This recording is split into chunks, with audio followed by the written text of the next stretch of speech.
lot about various crises through which our country, our nation, perhaps the world is going through, whether it's inflation or stagflation, or it's a supply chain problem, or it's the fuel prices. I mean, there seems like one crisis after another. I'm not necessarily pinning it on an administration. That's the way life is. We seem to be going from one mishap to another mishap. And again, without being political, one of the biggest crises facing our world, and especially this nation, is an absence of fathers. You know, we have Mother's Day that we celebrate, and rightfully so, in May. But you don't hear about moms leaving their kids. But unfortunately, with fathers, you hear a lot of them leaving their kids. And so this message is somewhat pointed. I delivered it many years ago. But I thought it was worth revisiting again. This is one of my more favorite messages as it relates to Father's Day, because I think it's pretty poignant, especially given the person that we're using as the example, who is like my idol in the Bible, and that's the King David.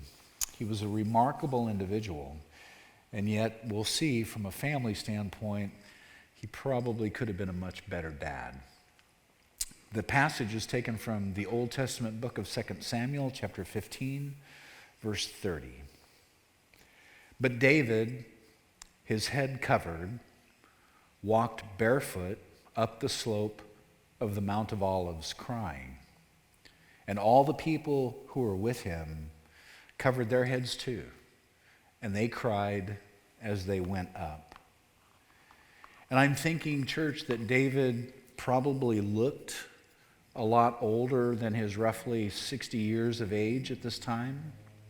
His shoulders, I'm imagining, were probably somewhat slumped over. Maybe his head is hung.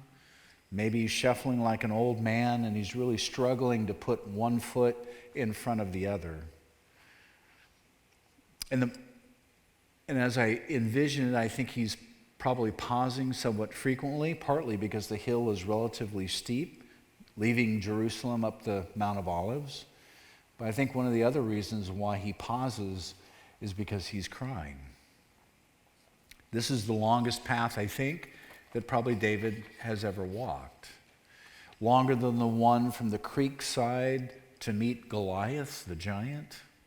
Longer than the winding road that took him from a fugitive out in the wilderness to be king of Israel.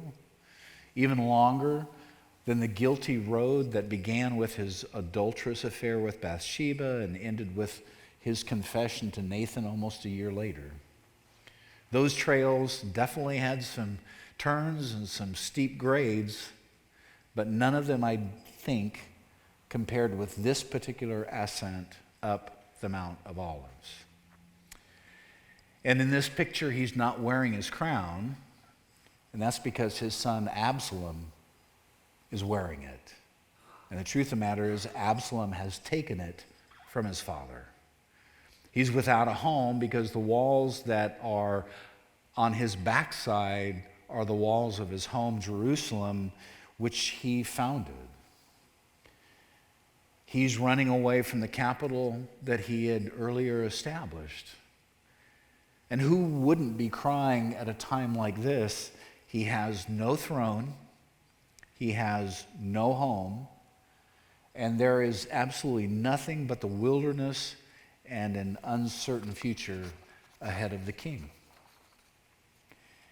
And we begin to wonder, so what happened? I mean, did he lose a war?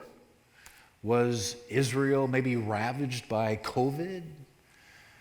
Did inflation starve his loved ones and drain his strength and his ability to provide as the chief administrator of the nation?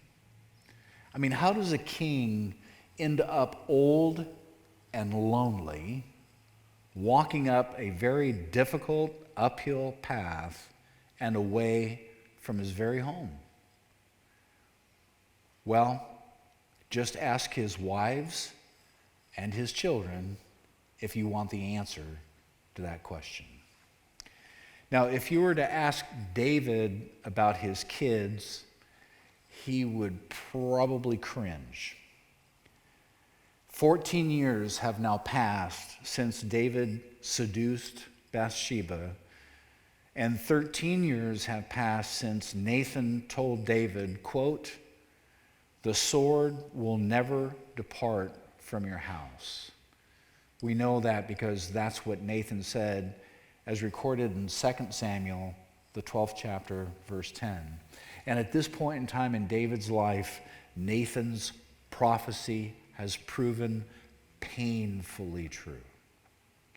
One of David's sons, his name was Amnon, fell in lust with his half-sister. Her name was Tamar. And Tamar was a daughter from another one of David's marriages. And Amnon craved Tamar. He connived Tamar. And then he raped Tamar. And after that, after raping her, he basically kicks her to the curb like yesterday's trash. She, Tamar, is left absolutely desolate. She throws ashes on her head, and she tore the robe of many colors that were given to the virgin daughters of the king. And 2 Samuel records for us in chapter 13, verse 20, that Tamar remained desolate in her brother Absalom's house. And the next verse, 2 Samuel chapter 13, verse 21, gives us David's response to Amnon's brutality. And I'm quoting here. When King David heard all of these things, referring to what Amnon had done to Tamar, he was very angry. And you read that and you think, that's it? He was just very angry? I mean, that's all? I mean, we want a longer verse, don't we? We want some verbs in there. We want a word like, okay, confront Amnon for what he had done. I mean, that would help. Maybe punish would be a better verb. Maybe banish him would be even better. So we would expect to read in 2 Samuel chapter 13, verse 21, David was very angry and confronted Amnon, or punished Amnon, or banished Amnon. But what did David do to Amnon? Nothing. No lecture, no penalty, no imprisonment, no chewing out, no nothing. And even worse, he did nothing for Tamar.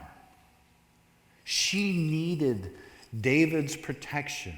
She needed her father's affirmation.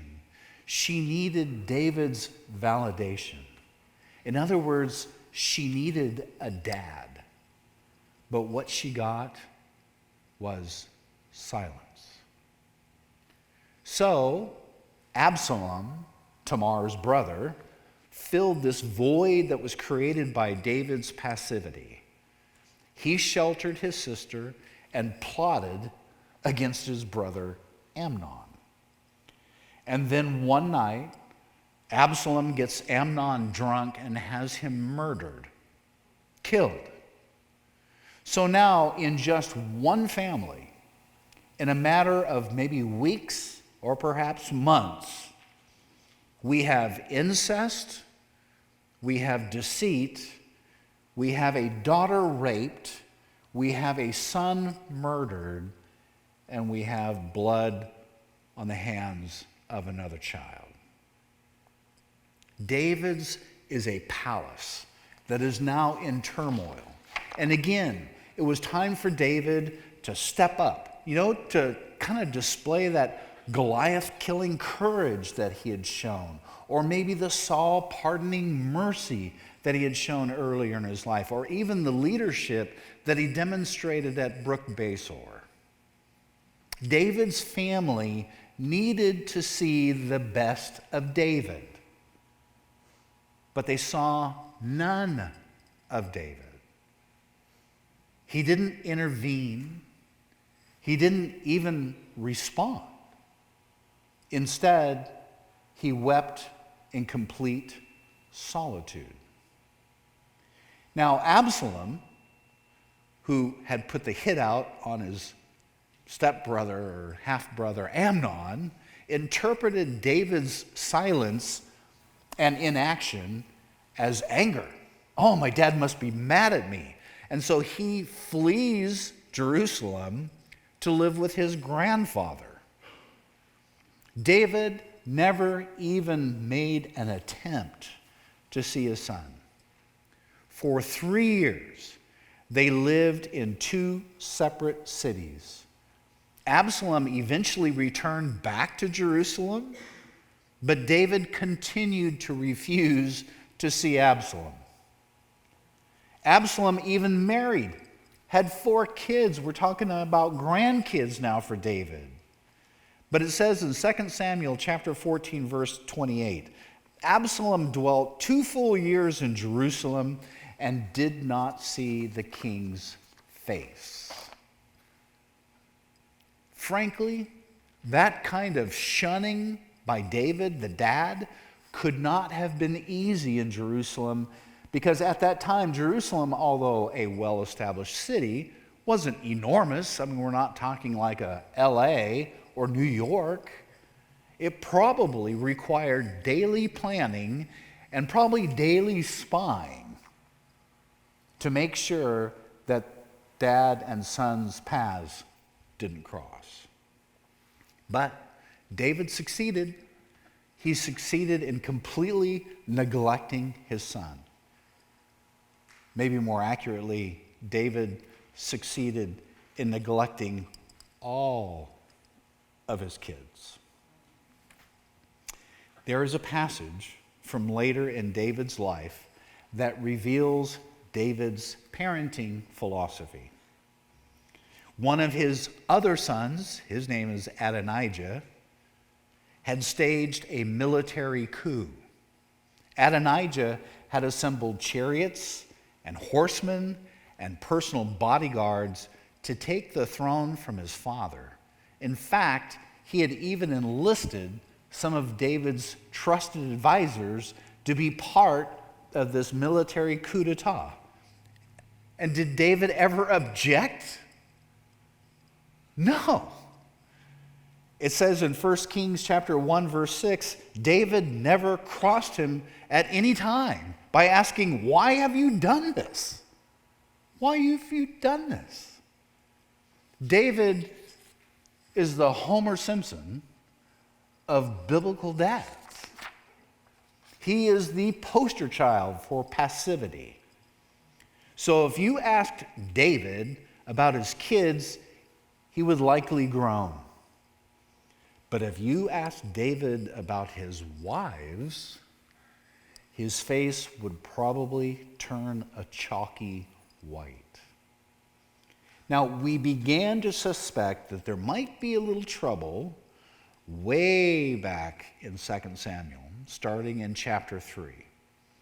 What initially appears to be just this kind of dull genealogy is actually a rose parade of red flags.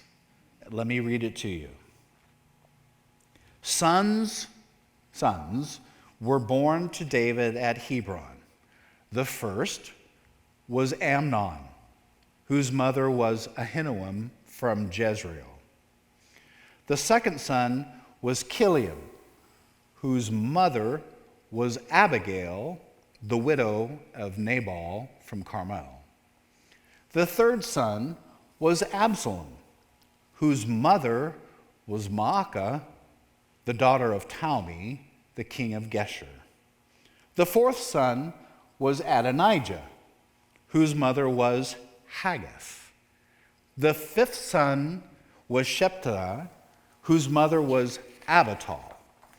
The sixth son was Ithream, whose mother was Eglah, David's wife. These sons were born to David at Hebron. 2 Samuel chapter 3, verses 2 through 5. Did you count them? 6 wives.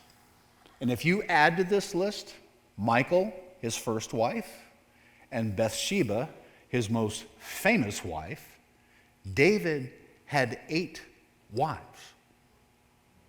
Too many to give even one of them one day a week. But the situation worsens as we uncover a passage that is buried deep in David's family Bible. After listing the names of his sons, the genealogist adds in 1 Chronicles chapter 3, verse 9, quote, "These were all the sons of David besides the sons of the concubines." The concubines, yes, the mistresses, King David's harem side hustle. So David fathered other sons through other mothers, and we don't even know how many. And what about the girls? Well, we know about Tamar, right? But were there others? Well, probably, at least statistically speaking. And the cynical side of us wonders if David even knew how many kids he actually had.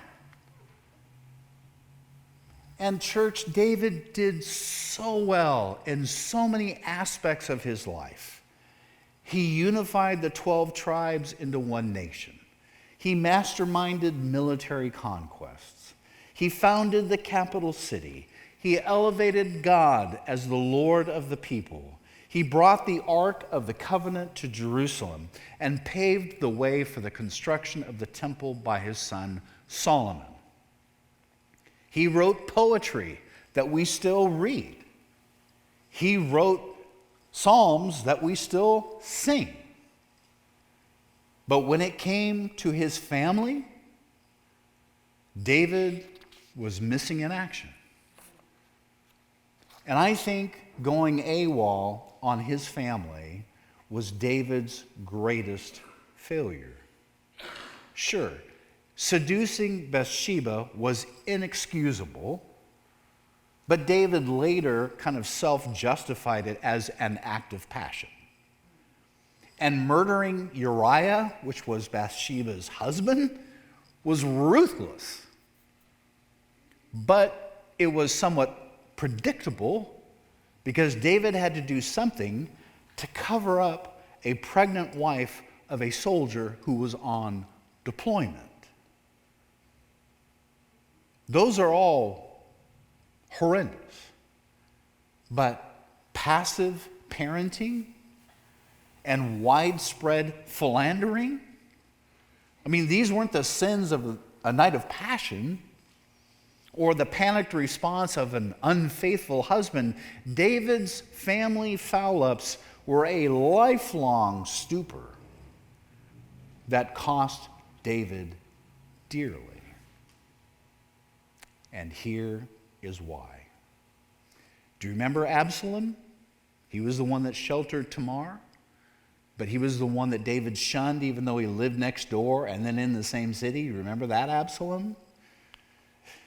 David finally reunited with him, but by then it was way too late. Because the seeds of bitterness in Absalom's life, as having been a once abandoned child, had grown really, really deep roots.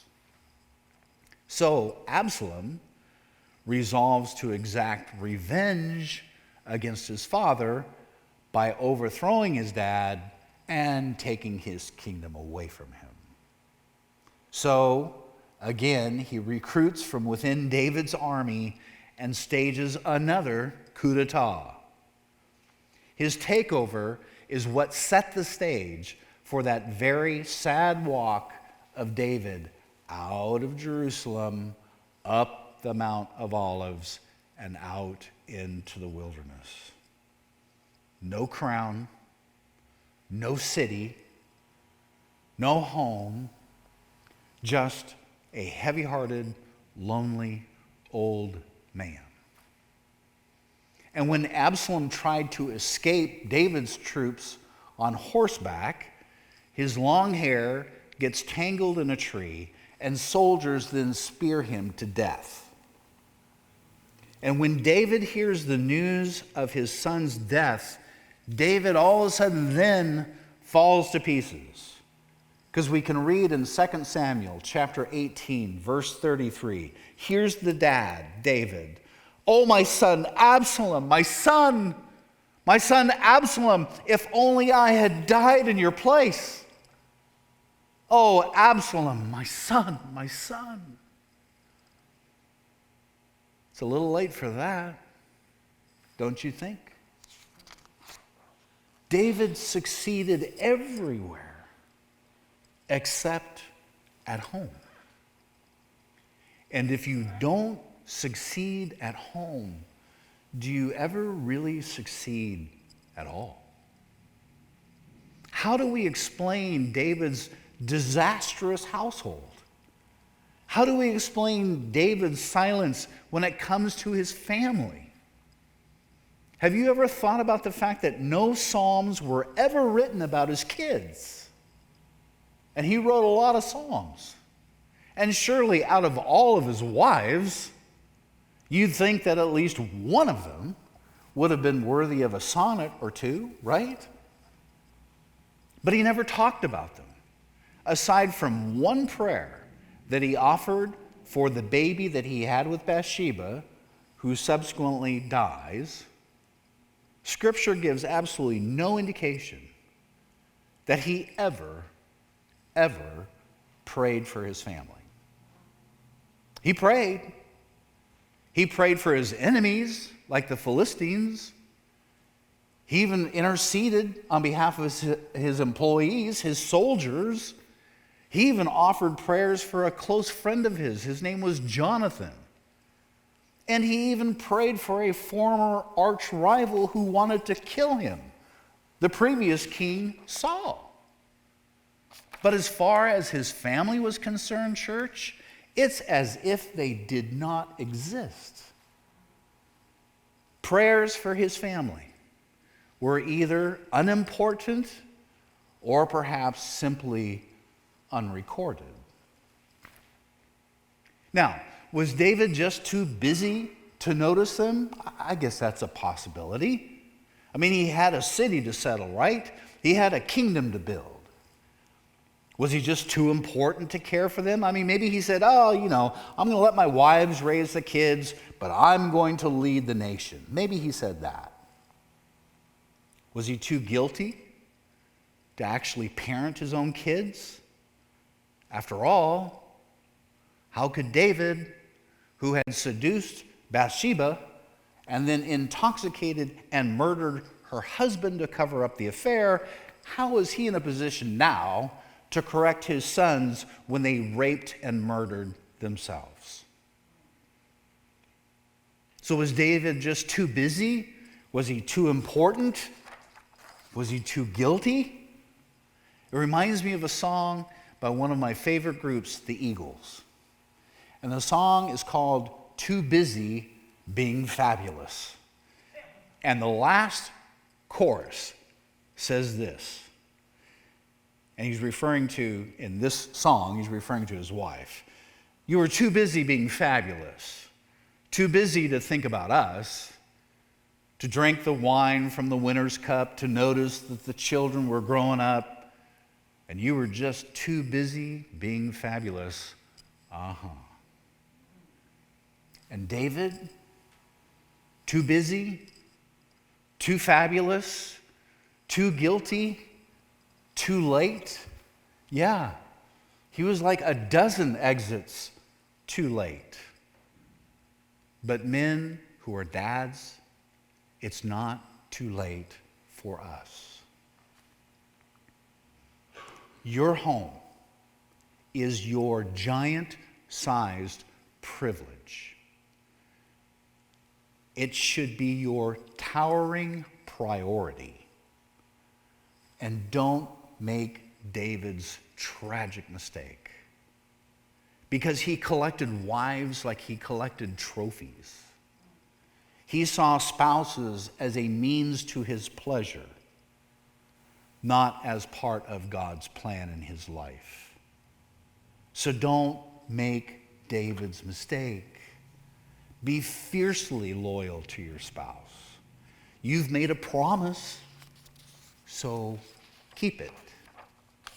And as you do, nourish and encourage and parent the children that God has given to you both.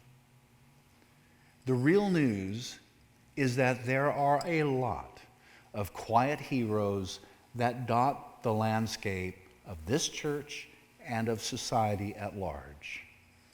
They don't wear ribbons. They don't kiss winners' cups. They wear spit up on themselves and they kiss owies instead.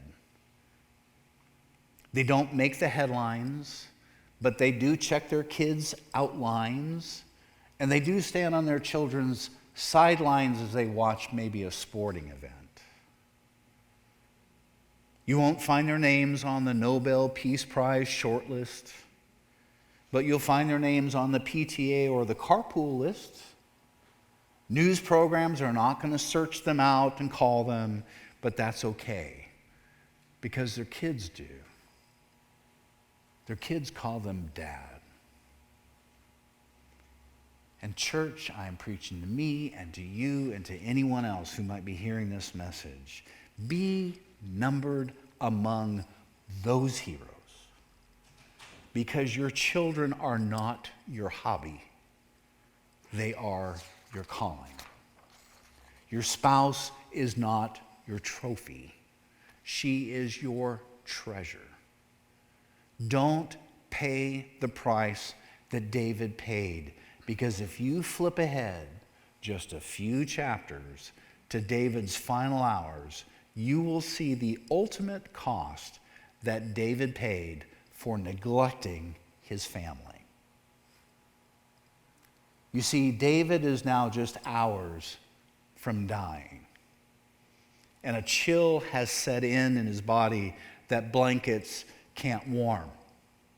So the servants of David decide that David needs someone, a person with whom he can kind of snuggle, to come alongside, to hold him tight as maybe he draws his final breath. But do they turn to one of the wives? He had 8 of them that we know of. No, they don't call the wife. All right, well then how about the kid? Maybe call one of the kids. For all we know, he had maybe hundreds of children. But no, they don't call the children either. The servants, it records for us in 1 Kings chapter 1, verses 3 and 4, did this. They looked in every corner of Israel until they found Abishag from Shunem. They brought her to the king. She was very beautiful. She cared for the king and served him, but the king didn't have sex with her. Oh, that's nice. So she was just like a pretty heatolator for David. Sadly, I suspect that David would have traded all of his conquered crowns for the tender arms of his wife, or maybe even his kids. But it was too late. It is now hundreds of exits too late. David died in the care of a complete stranger because he'd made complete strangers out of his family.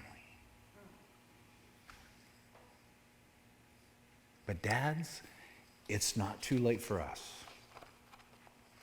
Make your wife the object of your highest devotion. Make her the recipient of your deepest passion. Love the one who wears your ring and cherish the children who share your name. Succeed at home first. Jesus says in Luke chapter 12, verse 34, "For where your treasure is, there will your heart be also." If you don't, you'll end up being too fabulous for anyone to really actually care. You know, dads, trying to put it as politely and nicely and in mixed company, it only takes a moment to make a child. But it takes a lifetime to love and to nurture one. So love your kids like God loves you. God would do anything for you. And he proved it. He proved it by sending his son to die for your sins. And although you can't be a sacrifice for your child's sins, you certainly can't even be a sacrifice for your own sins, you can model that sacrifice by being present in your child's life. Remember, it started with you. And like Christ, he died to have a relationship with you, not for a religion called by his name in which he's no longer involved. So decide with prayer, the D, to be a dad. And then announce the A in dad. Announce your God-inspired intentions. And then the final D in dad, defend. Decide, announce, and defend. Defend your choice. Defend your family. And it's called Father's Day for a reason. So dads, be one. Easier said than done, I know. But make a choice. Because as we've just discussed, David succeeded on so many levels. And yet when it came to his family, he was MIA.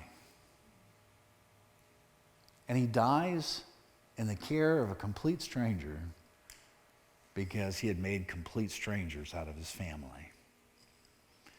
There are a lot of things about David to emulate, but this is not one of those moments.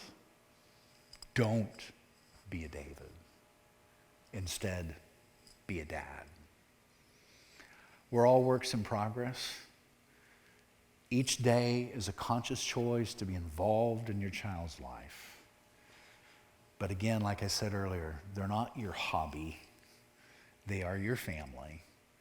And you started it, so stay with it.